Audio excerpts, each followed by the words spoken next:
We welcome you to this session on food processing. This is a very interesting topic, in fact, and you may know a little bit about it in the sense of we all process food. When we heat or cook food, we are actually processing food. So that is its most elementary form, but we also know that we can have a range of processing methods and treatments. So during this session, let us look at some of these very interesting, absorbing aspects. First, let us begin by understanding what is the definition of food processing. What is food processing? So if we look at the first slide, it tells us what is food processing. Food processing includes all the steps that food goes through from the time it is harvested to the time it arrives in the market. So here again we have a situation where we are talking about various steps, various processes that are being used for handling the food, for processing the food, and from when to when is this taking place? From harvesting the food, that means harvesting the crops or food crops, right up till the time that it reaches our market shelves. Or we may not have shelves, it may just be a kind of barter situation in a village. A shelf is a very urban concept, but you will find this term being used again and again. For example, shelf life of foods. We are using that very commonly to tell us how long the food keeps or stays on the shelf. Now let us look at the next aspect, which is basically what are the levels of food processing. If we look at the levels of food processing, there are three. The first one is talking about harvesting crops, slaughtering livestock, killing game or fish. This is what we call preliminary processing. What is game? Many of you may not be familiar with that. This is in the case of animals which are hunted and which are used as food. So that is called game, and fish, of course, we are all familiar with. The second level is that once we have these raw foods, now we may be cutting them, cleaning, packing, refrigeration. These are some of the common steps that we do in the second level of food processing. And finally, at the third level, we talk about the secondary processing. That is, whether we are talking about canned or frozen vegetables to fully prepared meals and convenience foods. In fact, if you look at the marketplaces, you will find a range of such secondarily processed foods, that is in terms of canned foods, in terms of frozen foods, in terms of foods which have been processed and ready to eat. You have all sorts of dishes now which are ready to eat, so that becomes something interesting for us, but it involves a lot of processing and a lot of processing methods. Now after we have looked at these basic three levels, let us explore what is the need for food processing.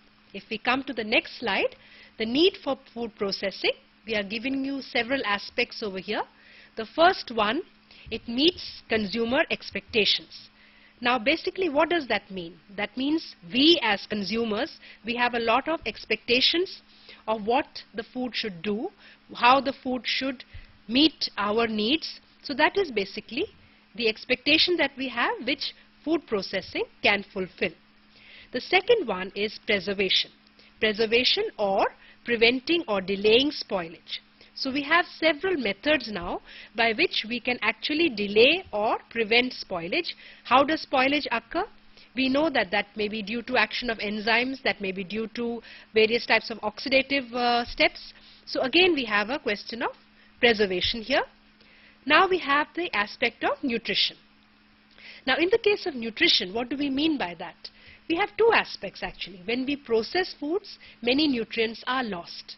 So here we have a situation where we may want to replace those nutrients. Another situation may be that by certain types of processing, we can make sure that certain steps are taken that we can retain the various nutrients in the food. So what do we do in this case? We can retain the nutrients in the food. Now the next point that we can talk about is basically convenience. Now what aspect are we covering in convenience?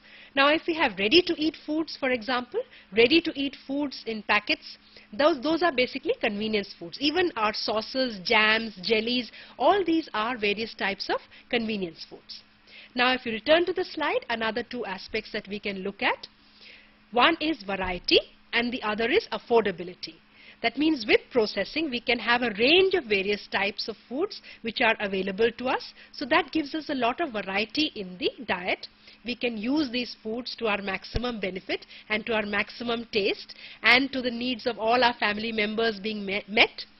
In addition to that, of course, we had the aspect of affordability. In many cases, if we were to retain the foods fresh and try to eat it even in times when it is not seasonal, for example, the cost would be much higher. But with processing techniques, we can have a very affordable, in a very affordable manner, we can have some of the food items included. For example, we know that peas are available in summer, though the natural season for peas availability is winter. We have frozen peas which are available all round the year. So now let us look at some of the major methods of secondary processing. This is also very interesting. We will be covering a lot of ground, but if we come to the next slide, we look at the major methods of secondary food processing. Here we talk about, in this slide, we are talking about heating, cooling, drying and smoking. So let us just briefly understand what are the various differences between these four methods. Between heating, you can all understand that we have steps where we are heating foods. We have steps like blanching or pasteurization or sterilization. These are all heating methods.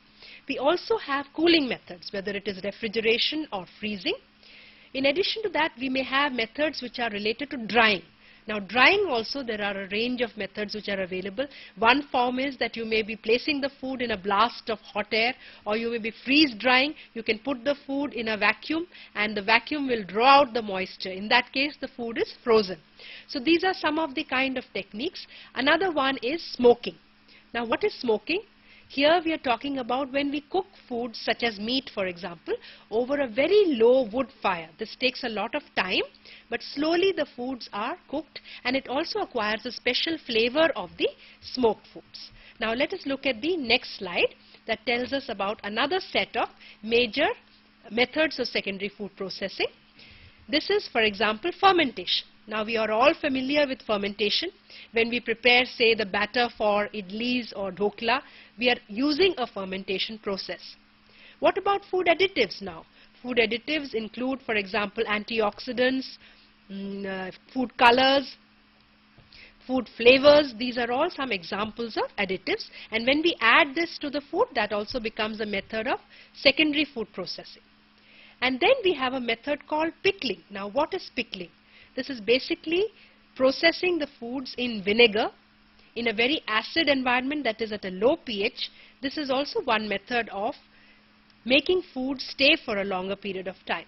And we also have addition of sugar or salt, for example cooking foods in brine or cooking foods in sugar syrup.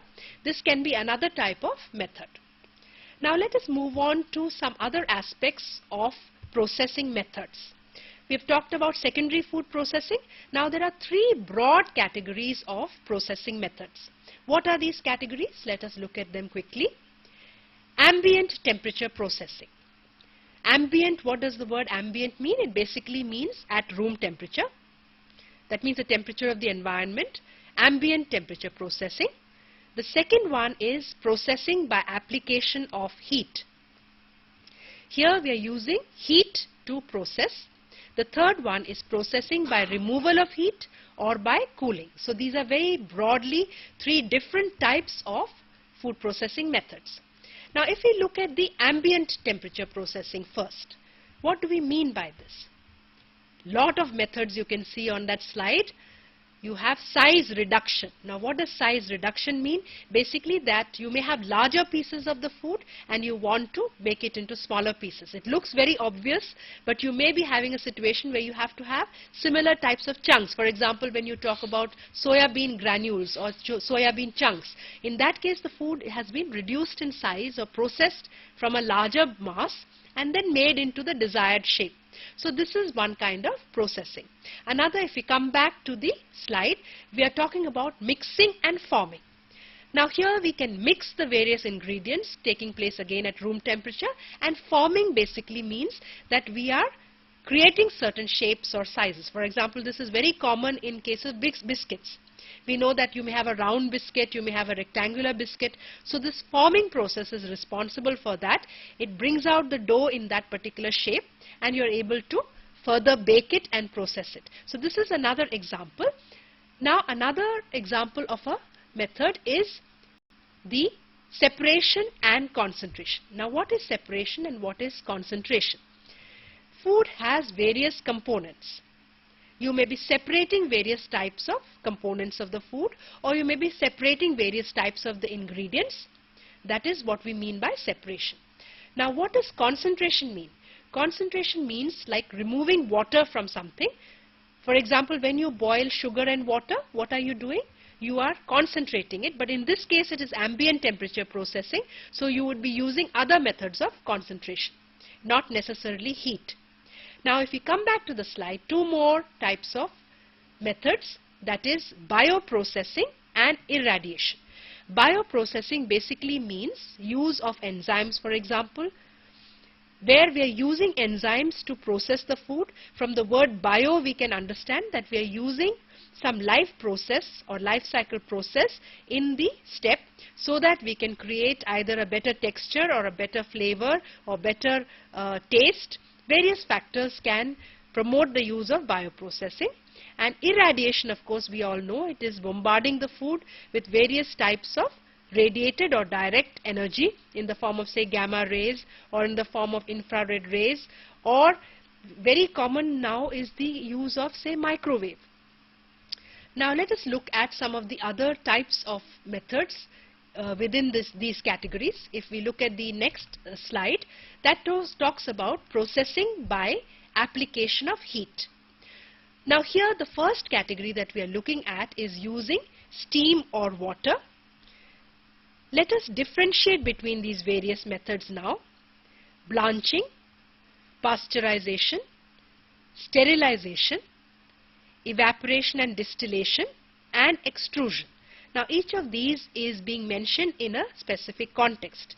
Blanching basically means exposing the, for example, vegetables or fruits to steam or hot water for a very short period of time, just to remove the surface microorganisms and just to do a slight treatment so that we can use this in a subsequent step, or we may be able to preserve these blanched foods for a little longer.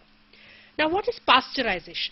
Pasteurization is basically 72 degrees centigrade is what we use for 15 seconds, and then we cool it quickly to 5 degrees centigrade. So in this case what is happening is that we are processing it at a particular temperature for a short time and then rapid cooling. So this is what we mean by pasteurization. We all know that we have pasteurized milk, pasteurized cheeses, pasteurized types of food items which are commonly available on our supermarket shelves. So this is one example. But what we have to note is that there is a very short time, if we are talking only about 15 seconds.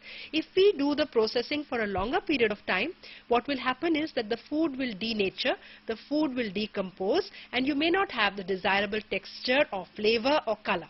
So this is very important. Pasteurization is a way in which we can heat process while damaging the food to the minimum. At the same time, it's very interesting to note that all the disease-causing organisms are killed, all pathogens are killed by pasteurization, and we also have many of the spoilage organisms being killed by pasteurization. So this really helps us. Now the next one that we had talked about was basically sterilization. Here again there is a difference. In the case of sterilization, we may be heating to a temperature as high as 120 degrees centigrade. just for a couple of seconds, for example, and that will kill all the organisms. So it is different from pasteurization. Pasteurization doesn't mean that all the organisms are killed. In the case of sterilization, all the organisms are killed. Let me just repeat that. In the case of pasteurization, only the disease-causing organisms are killed. In the case of sterilization, all the organisms are killed. So these two give you an idea of the various types of heat processing which are commonly used. Now in addition to this, in some situations we have evaporation and distillation. If we look at the slide, these two are basically where we evaporate the fluids, and then whatever vapor is coming, that is distilled to again collect the fluid.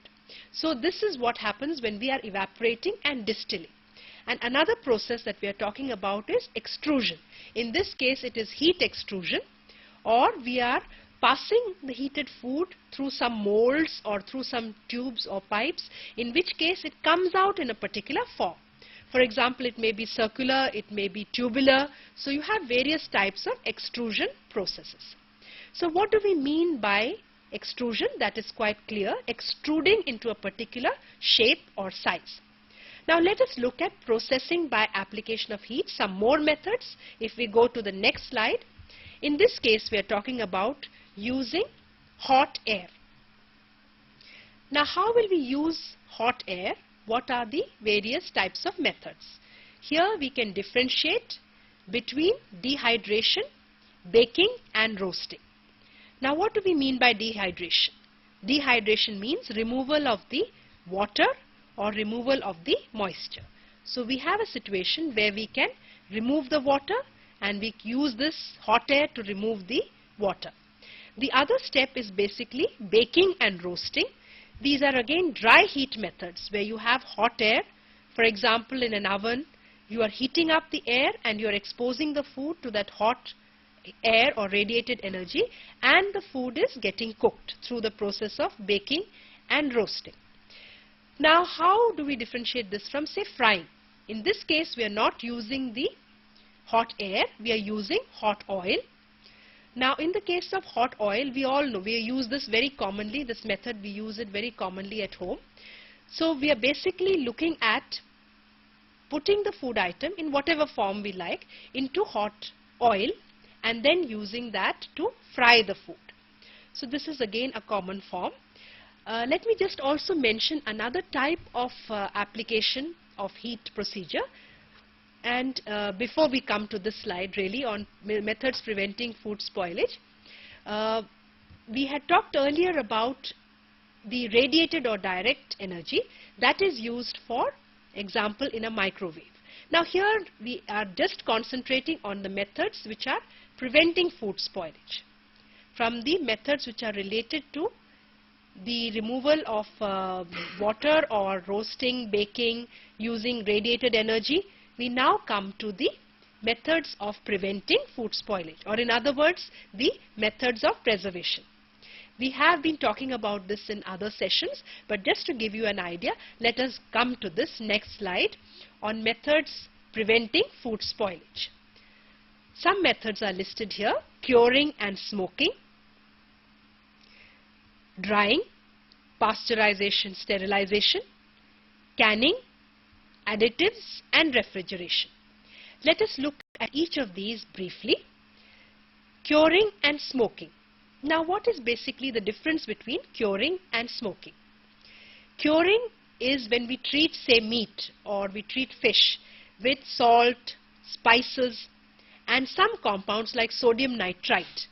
When we process it and then we create these kind of cured foods. We are using a term curing to mean this treatment with the chemicals and other processing methods which results in the cured foods.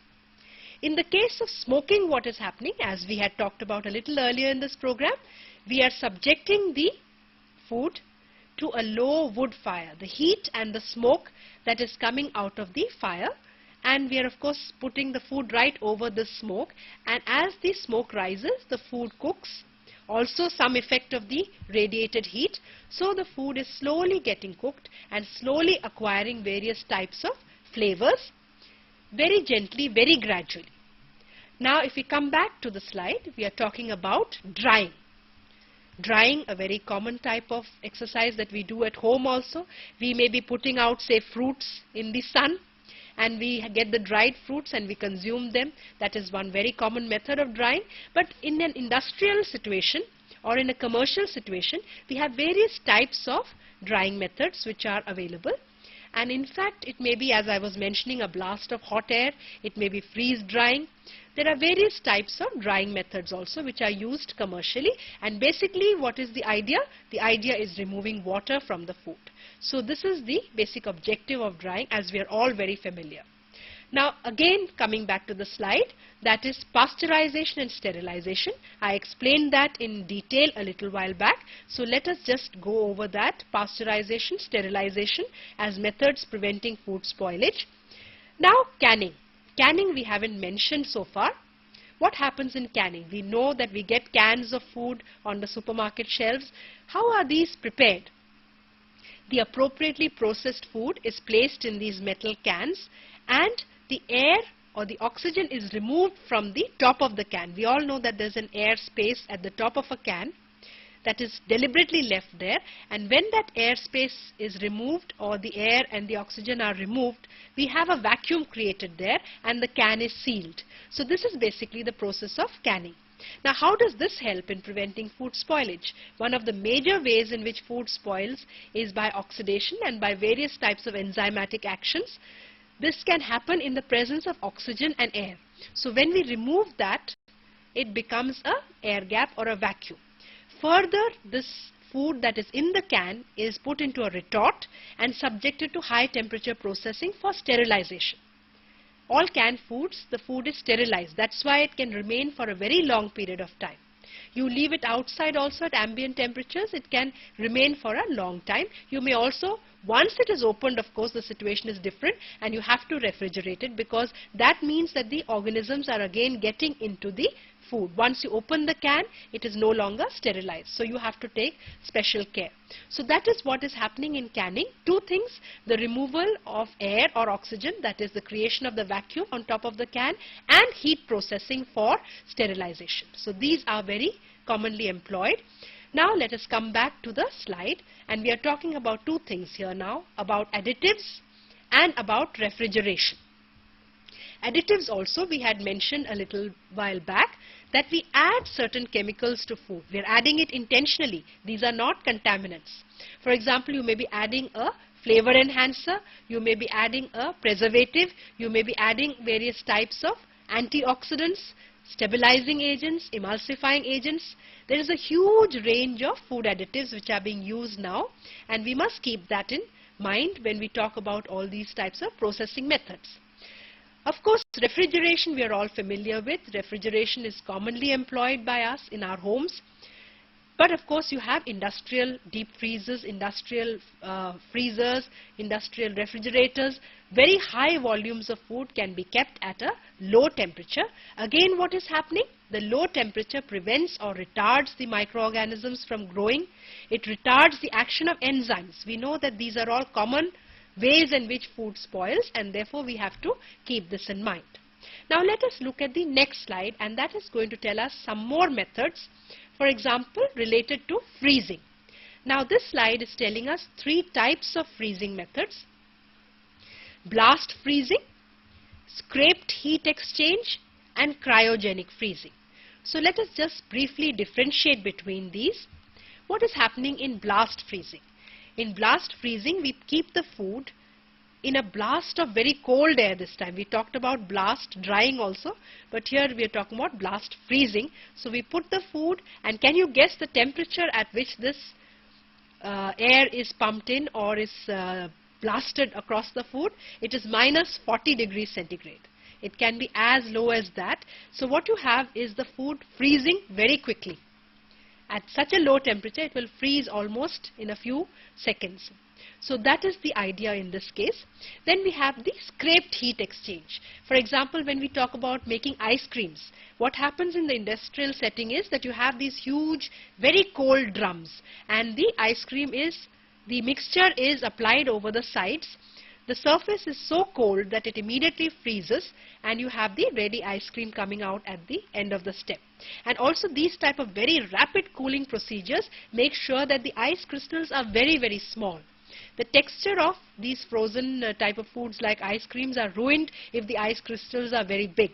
So these type of methods are very carefully employed. When you have that thin layer over the drum, the cool drum, it is quickly frozen and removed and you have a very good quality ice cream. What about cryogenic freezing? Now in the case of cryogenic freezing, basically what is happening is, in this case, liquid nitrogen gas or carbon dioxide is sprayed on the food directly, and you have an almost immediate freezing of the food. For example, in the case of shrimp or certain types of seafoods, we are having a situation where you are having this immediate freezing of the food by using these very, very cold liquefied gases.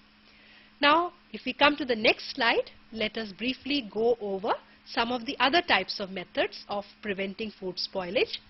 In this slide, we are talking about controlled atmosphere storage, aseptic packaging, irradiation, and bioprocessing.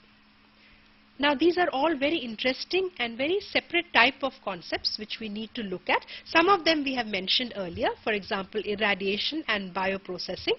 So let me just explain in more detail controlled atmosphere storage and aseptic packaging. How will we really differentiate between these two? Now in the case of controlled atmosphere storage, what does this basic term mean to you? We are talking about the atmosphere, that means the surroundings of the food, and we are talking about controlling this atmosphere. Have you ever thought what is the normal atmosphere that a food is exposed to? Normally a food is exposed to oxygen in the air. It is basically air that is surrounding the food. But in this case, what we are doing is we will be subjecting the food to different types of atmospheres. And why do we do this? The reason is again because we want to limit the access of oxygen or air to the food, because we know that that is one of the major reasons why food spoils, why there are certain enzymatic reactions, why certain microorganisms begin to grow. If you remove the air, you have a certain different type of a atmosphere being created. So this is what we mean by controlled atmosphere storage. Now what are some of the examples that we have of this?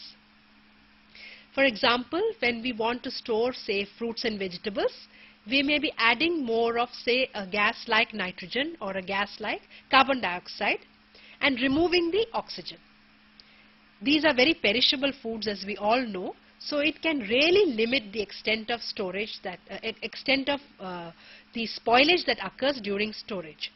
And in fact in India this is a very, very important aspect, because what is happening is that we have huge losses during the storage of food. We are taking it from the field, or we are slaughtering the animals, or we are collecting game or fish or whatever other food item, and then we are storing it for a period of time. If we don't control these conditions, we will definitely have the spoilage of the food. So the moment we use appropriate spoilage techniques, in fact you have a huge advantage. And in fact now, very interestingly, earlier we used to have the farmer giving all his produce to the middlemen and then to the various industries which are requiring food. In fact in states like Maharashtra, what is happening is that many of these retail chains, they are actually going direct to the farmer and immediately processing the food, so that you are not exposing the food to any of these conditions which results in their spoilage. So this is one kind of aspect of controlled atmosphere storage. Another is that we can actually add gases which have a particular purpose. For example, a gas like ethylene. You may have heard many times that, for example, papaya or mangoes, you have sometimes these very well ripened foods which are available but which are still firm and they are not bruised or spoilt in any way. These are actually subjected to a process of artificial ripening. That is the use of ethylene gas to ripen the food under very controlled conditions in a slow, gradual manner. This is also something that is interesting, because it is not always successful. You may have all the ripening processes taking place, but very often the naturally ripened foods may be much tastier. But nevertheless, it helps us to reduce the spoilage. It helps us to prevent bruising of the food, because the moment you are harvesting a ripe fruit or a ripe vegetable, there are chances that you may scratch it or it may get bruised, and then it subsequently gets spoiled. So this is one very important thing about controlled atmosphere storage. Now, how do we compare this to aseptic packaging? Now, aseptic packaging is basically treating foods with hydrogen peroxide, for example. In this case, what happens is that, unlike in the case of canning, which we had talked about earlier, in canning we said that we have to heat the food to sterilization temperatures. In this case, we are using hydrogen peroxide to sterilize, and the container and the food are separately processed. In other words, we can use containers or receptacles which are not so durable as far as heating is concerned. You have certain types of foils, you have plastic packaging. These cannot stand heat processing at high temperature, but they can be aseptically packaged. So these foods are becoming very popular now. And what are the reasons? Because their cost is low, they are affordable, the food looks and feels and tastes much better. It is a much better form of the food. So this is what we mean by aseptic packaging.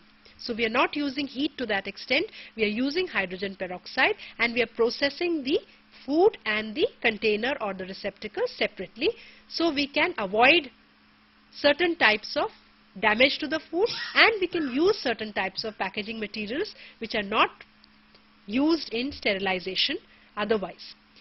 Of course, irradiation and bioprocessing we had already talked about. Irradiation basically in terms of the radiated energy or ionizing radiation, and in terms of the bioprocessing, use of enzymes and fermentation procedures. Now let us look at some of the effects of the processing treatments. This is a very, very complex area. How does processing influence foods? How does it influence the various components of foods? It is in fact a very critical area, because if we over-process foods in some way, what happens ultimately is that the food becomes unacceptable to the consumers. So that kind of processing is a failure. We all know, even in simple cooking, that if we overheat or overcook foods, the whole texture is ruined, the flavor is lost, and we don't feel like eating that type of food.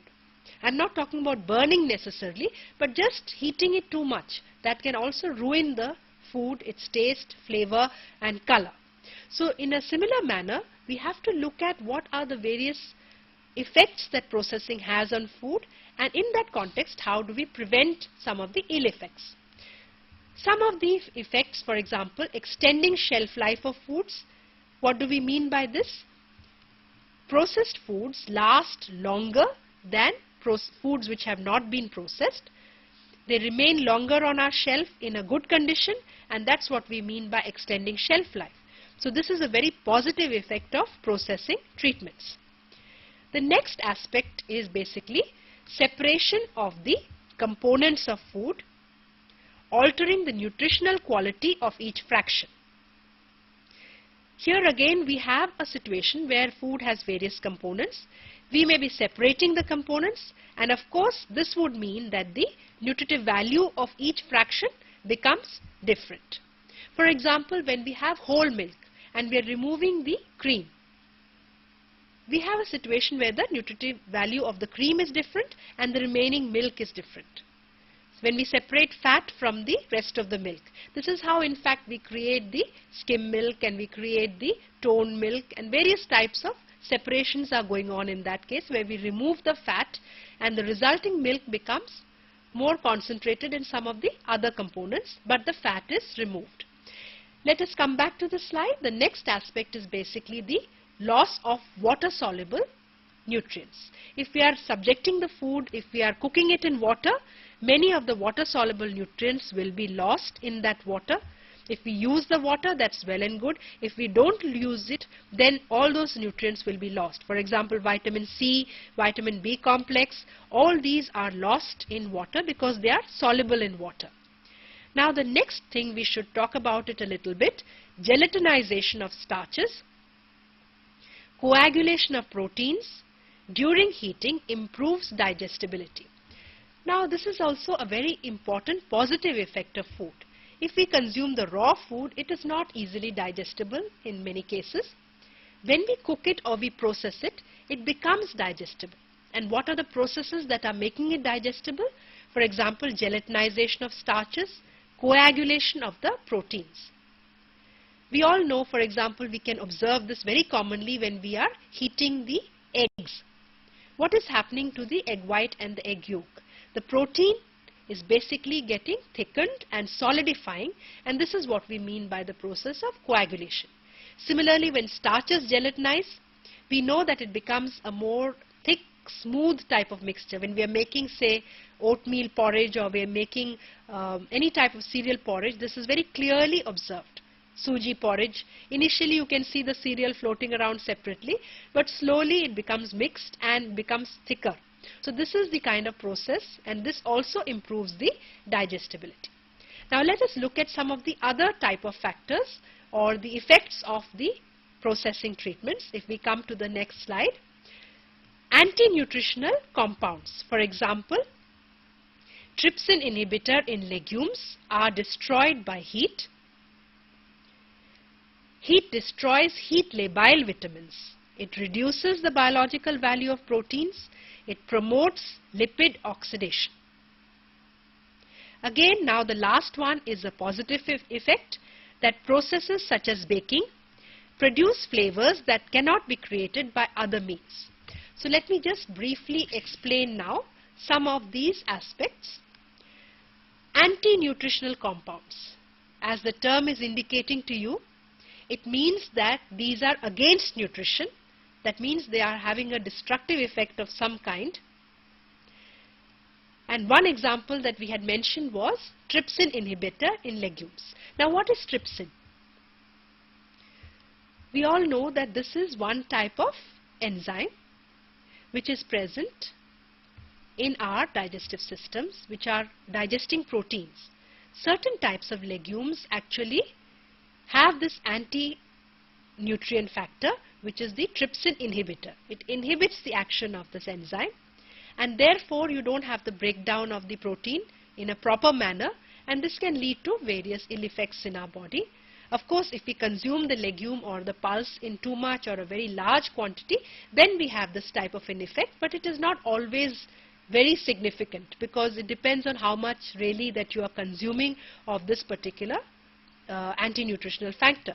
So this becomes destroyed by the heat. Another example that we had taken was of the heat labile vitamins. Now what do we mean by this?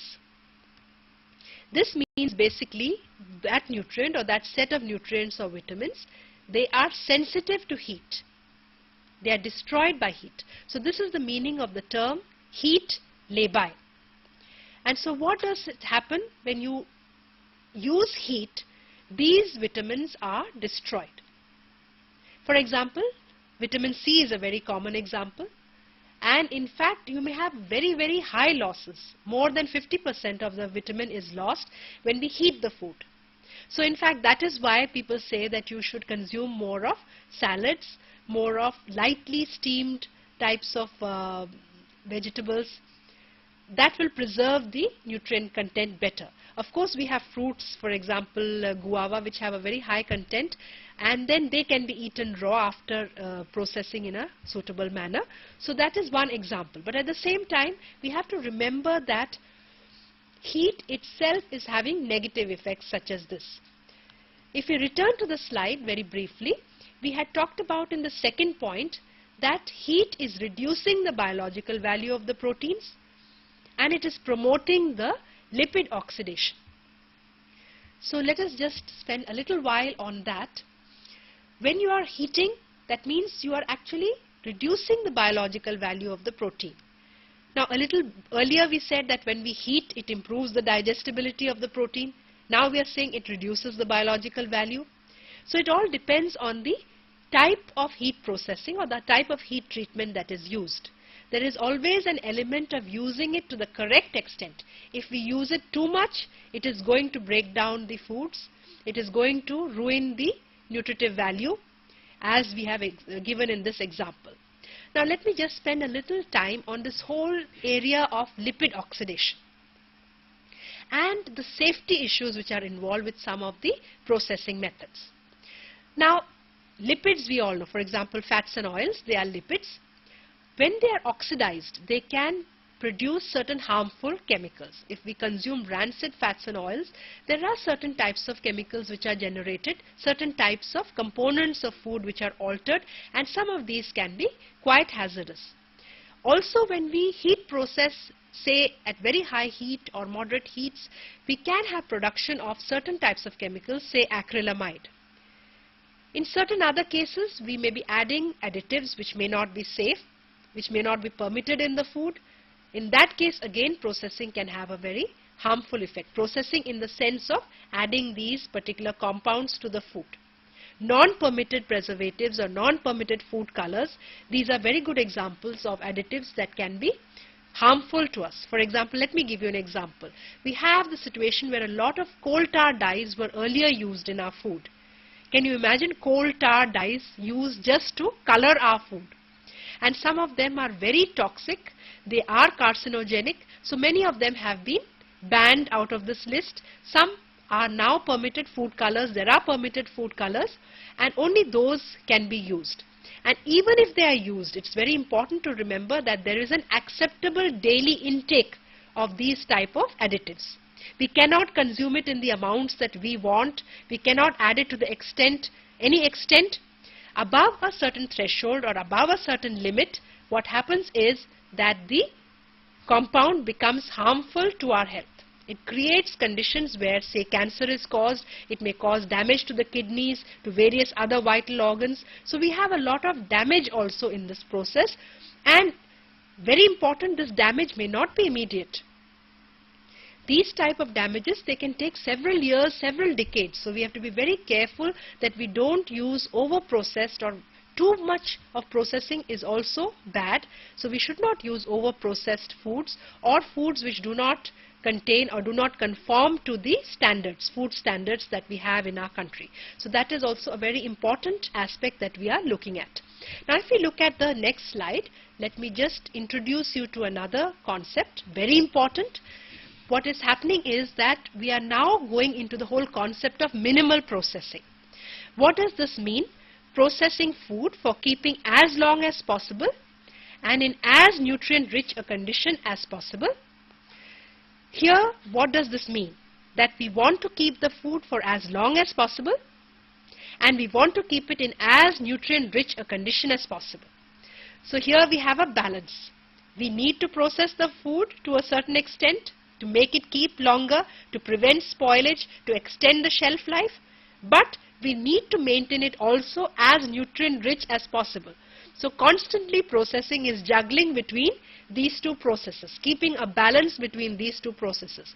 And minimal processing means using such methods and such techniques that we expose the food to minimal processing so that we get the maximum shelf life at the minimal damage or cost to the nutrient content or to the natural color and flavor and freshness of the food, the kind of taste that we like in our foods. So that is something that is very important. For example, we had given the example of rapid heating. That was one example of minimal food processing at a minimum temperature for a shortest possible time. So we hope you got a lot of ideas from this session, and we hope you will read more about this very interesting topic. Thank you.